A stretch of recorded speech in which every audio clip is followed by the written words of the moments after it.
সুমি, সুমি, সৈকত,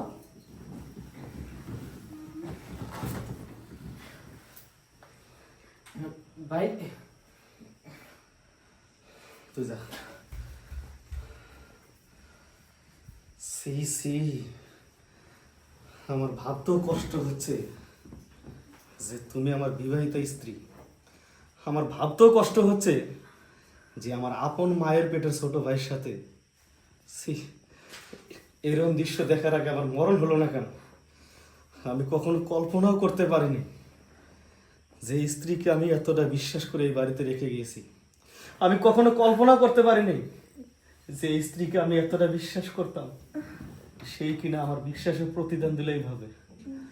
আর আমার ছোট ভাই, যাকে কিনা আমি কোলে পিঠে করে মানুষ করেছি, আর সেই ছোট ভাই, সেও আমার বিশ্বাস ভাঙলো। না না, তুমি ভুল ভাবছো। ও তো আমার পা মেসেজ করে দিচ্ছিল। ঠিক বলেছো, আমি ভুল ভাবছি। কেউ যদি কারো পা মেসেজ করে না, সে থাকবে তোমার পায়ের কাছে, তোমার বুকের উপরে নয়। আর তোমার যে পোশাক, এই পোশাকেই বুঝিয়ে দিচ্ছে যে তুমি আমার ছোট ভাইয়ের সাথে কি করেছো। নামো, তুমি নামো, নামো।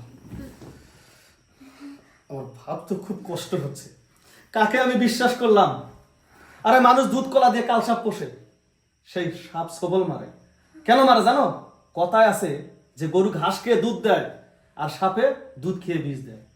পার্থক্য খাবারে না, পার্থক্য হলো জাতে। আর ওটা তো সাপ, আর তুই তো একটা মানুষ। মানুষ তো মানুষের সাথে এইভাবে বেইমানি করতে পারে না। প্লিজ না, প্লিজ। এখন যে হাত দুটো জোর করতেছিস না, না জানি এই হাত দিয়ে তুই আমার ছোট ভাইকে কত আদর করেছিস, না জানি এই হাত দিয়ে তুই আমার ছোট ভাইকে কত সুখ দিয়েছিস। আরে বেইমান, যে আদর সোহাগ তুই আমাকে দিবি, আর সেটা তুই আমাকে না দিয়ে সেই আদর সোহাগ দিয়েছিস আমার ভাইকে। না জানি এই ঠোঁট দিয়ে তুই আমার ভাইকে কত আদর করেছিস। আমি মানতে পারতেছি না। এই এই আমি তোকে কি করব? এই মুহূর্তে আমাকে মনে করিয়ে দে, মনে করিয়ে দে। আমি তোকে কি করব, কি করব? প্লিজ পাগলামি করো না, শান্তি বসো। ঠিক বলেছিস, পাগলামি। আমি পাগলামি করব না। কথায় আছে পাগলে কি না করে আর ছাগলে কি না খায়, কারণ পাগল যে কোনো জিনিস করতে পারে। আমি পাগল, আমি পাগল, আমি উন্মাদ, আমি পাগল, আমি এখন পাগল, শুনো, আমি পাগল। শোনো।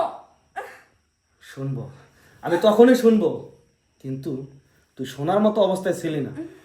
এই আমার ছোট ভাই তোকে এত পরিমাণ সুখ দিছে যে আমি তোর বিবাহিত স্বামী, তুই আমার কথা ভুলে গিয়েছিস। হ্যাঁ, বাহ, তুই সেই নারী যে গাছের উপরেরটাও খাবি, তলেরটাও কুড়াবি। তুই সেই নারী যে স্বামী তোকে বিশ্বাস করে বাড়িতে রেখে গিয়েছে, সেই স্বামীর বিশ্বাস ভাঙবি।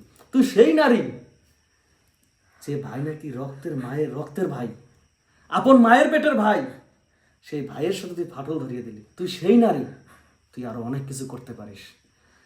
আসলে শোন, তোর চেহারা কালো ছিল, কিন্তু আমি ভাবতাম তোর মনটা কালো না, তোর মনটা অনেক ফ্রেশ, তোর মনটা অনেক পরিষ্কার। কিন্তু আজকে আমি বুঝতে পেরেছি, এক মন দুধের মধ্যে যদি এক ফোঁটা ছানা পড়ে, সেই দুধ নষ্ট।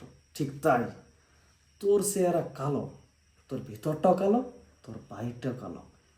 মানুষে বলে না যে নদীর পানি ঘোলা ভালো, জাতের মেয়ে কালো ভালো, কিন্তু হয়তো অন্য মেয়েদের কাছে এই কথাটা প্রযোজ্য হবে, কিন্তু তোর ব্যাস, কাছে এবার চুপ করো। অনেকক্ষণ বলছো সব দোষ আমার, সবকিছু আমার। তোমার দোষ নেই, তোমার ভাইয়ের কোনো দোষ নেই। আজকে বিয়ে হয়েছে কতদিন হবে? প্রায় 2-3 বছর হয়ে যাবে বিয়ে হয়েছে। তাতে কি তোমার কাছ থেকে কোনো রকম আমি সুখ পাচ্ছি না, আর তুমি সবসময় ঢাকা শহরে থাকবা। আর তোমার ভাই আজকে নিজে এসে আমাকে অফার করে সবকিছু করছে, তাও দোষ আমার না? এই, সব সময় ঢাকা শহরে থাকি, বিয়ের এত বছর হয়েছে, কেন ঢাকা শহরে থাকি? কেন ঢাকা শহরে থাকি? একটা পুরুষ মানুষ একটা মেয়েকে যখন বিয়ে করে না, সেই নারী যখন বড় লোকের কাছে যায় তখন সুখ খোঁজে, আর গরিবের ঘরে আসলে তখন তারা টাকা খোঁজে। এই সুখ আর টাকা, এই দুটোর পিছনে ছুটতে ছুটতে আমার মতো হাজারো পুরুষ তারা ক্লান্ত হয়ে যায়। আজকে আমার ছোট ভাই তোকে প্রস্তাব দিল, আর তুই তোর দেহটা বিলিয়ে দিলি। তুই একটা বারও ভাবলি না যে এই দেহটা কার আমানত? এটা আমার স্বামীর আমানত। আমার স্বামী আমাকে রেখে সে যদি এত কষ্ট করতে পারে, আজকে তার ছোট ভাই আমাকে প্রস্তাব দিলে সেই প্রস্তাবে রাজি হলাম। এই তুই আমার ভাইয়ের সাথে এই কাজ করেছিস না? আমি কি পারতাম না রহরহ মেয়েদের সাথে কাজ করতে? এই কাজটা করতে পারতাম, কারণ আমার কাছে টাকা ছিল। কি আমি করি না? দেখো আমার ভুল হয়েছে, এবারের মতো মাফ করে দাও। দেখ, তোকে আমি মাফ করতাম, কিন্তু ভুল করার মতো কোনো কাজ করিস না। প্রত্যেকটা ক্ষণ, প্রত্যেকটা মুহূর্ত আমি যদি আমার ছোট ভাইয়ের সামনে যাই না, লজ্জা আমার এই মুখটা লাল হবে। আর তুই তুই কোন মুখে আমার ছোট ভাইয়ের সামনে গিয়ে বলবি, দেবর তোমার পানি লাগবে, তোমার ভাত লাগবে, তোমার খাওয়ানো লাগবে? বলতে পারবি? পারবি না। তাই সুতরাং এই বাড়িতে দুইজনকে রাখা সম্ভব না। হয় তুই বের হবি, নইলে আমার ভাইকে বের করে দেবে। না না, প্লিজ এইবারের মতো মাফ করে দাও, আর কখনো এরকম হবে না। মাপ। যে সাপ সবল দিলে মৃত্যু অবধারিত, সেই সাপকে বিশ্বাস করা যায়, বাট তোর মতো কাল নাগিনীকে নয়। শোন, তোকে মারার আগেই এখান থেকে চলে যা। যা বলছি, যা। আমি সেই পুরুষ, যে পুরুষ শুধু স্ত্রীর দোষ দেয়, তার ভাইয়ের দোষ দেবে না, তা হবে না। আমার স্ত্রীকে বের করেছি, এবার এই বাড়ির থেকে আমার ভাইকে বের করবো।